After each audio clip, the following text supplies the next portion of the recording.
Probably read that thumbnail and said, what the hell is he talking about? What's the bad thing about that? Well, let's talk about it. Thanks for tuning in, guys. It's not your fault. I am YF family. I am Jeff, and we're going to talk about what happens if your loved one, hopefully, finds sobriety.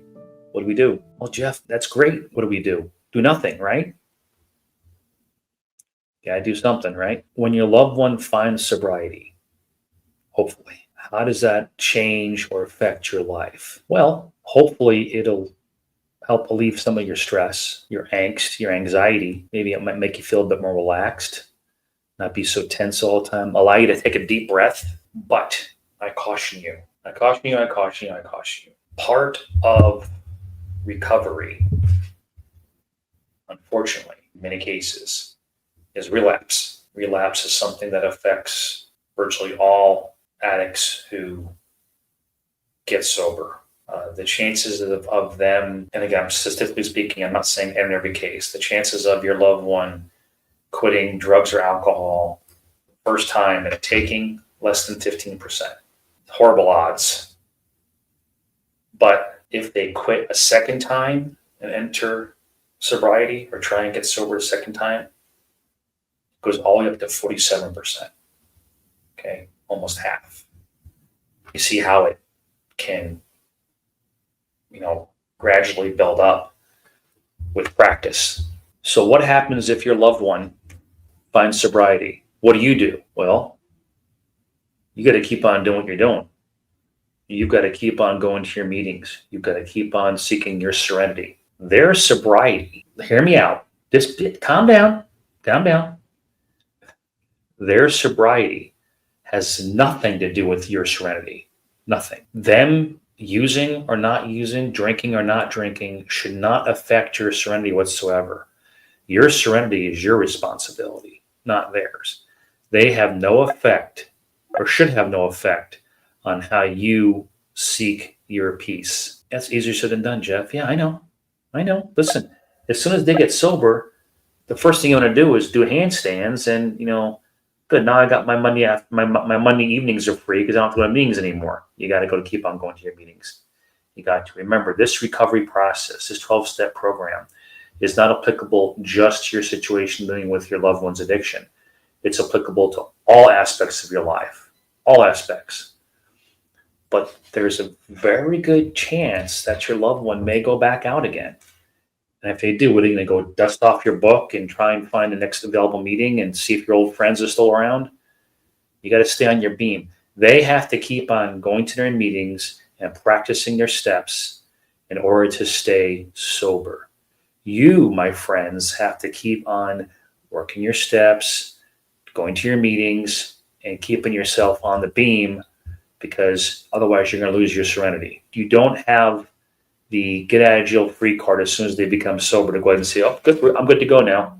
I don't need it anymore. I look around the rooms, in my rooms that I go to, and I'd say probably 75% of the people there are parents, spouses, brothers, sisters of loved ones who are now sober. So why do they keep on going? Because it's a lifelong process. It's a lifelong program because it's beneficial in every aspect of your life. That's why they keep on going.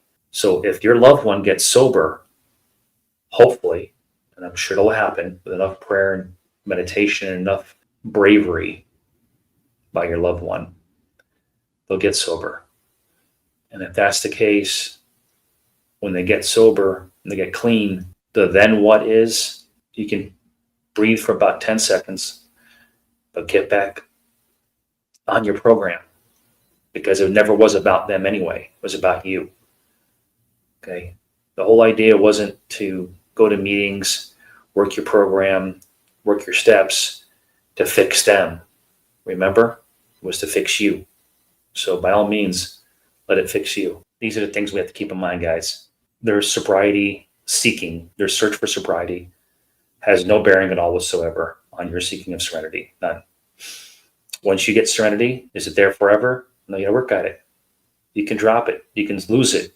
You can slip away. All right. It's like a house plant. You have to keep on feeding it, watering it, nurturing it, giving it the warmth it needs. Otherwise it's going to die, wither and die. And your serenity, if you don't feed it, will wither and die. So if they get sober, great, wonderful, fantastic. Your prayers have been answered.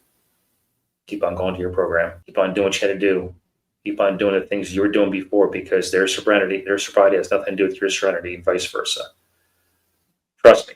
I've got many people in my groups who are whose loved ones are overwhelmed and overjoyed that their loved ones are going to Al-Anon meetings. They love it because they can kind of see a shift, a change in their behavior as well, also on how they approach them with their situation, their sobriety. So what's going to change if they get sober? Nothing should change. Nothing should change, because it doesn't necessarily directly affect you. It doesn't. Their sobriety is their sobriety. Your serenity is your serenity. You don't own their addiction. They don't own your serenity. So keep the two separate. All right. Does that make sense? I hope it does. Please put it down in the comments down here. Stop what you're doing. Leave a comment right down here if any of this made sense. Okay. Then you get a like, subscribe, leave a comment. Please do that for me. Let me know what's going on in your life. Let me know if this is making sense, because I try to, as you see, there's no chat GPT here. There's no AI garbage. This is me talking with my knowledge, and hopefully it makes sense. I could be like some of these content creators who just basically recite stuff off of a screen. Well, those aren't their words. Those aren't their thoughts. That's disingenuous. All right. I don't think it's very honorable either. This is me. All right. Keep coming back. It works if you work it. Let it begin with you. And by all means, say a prayer for us. Okay, guys? God bless you so much. I and YF family, I appreciate you so much. I'm going to keep on doing these as long as they're helping somebody. All right? Take care, guys. Bye-bye.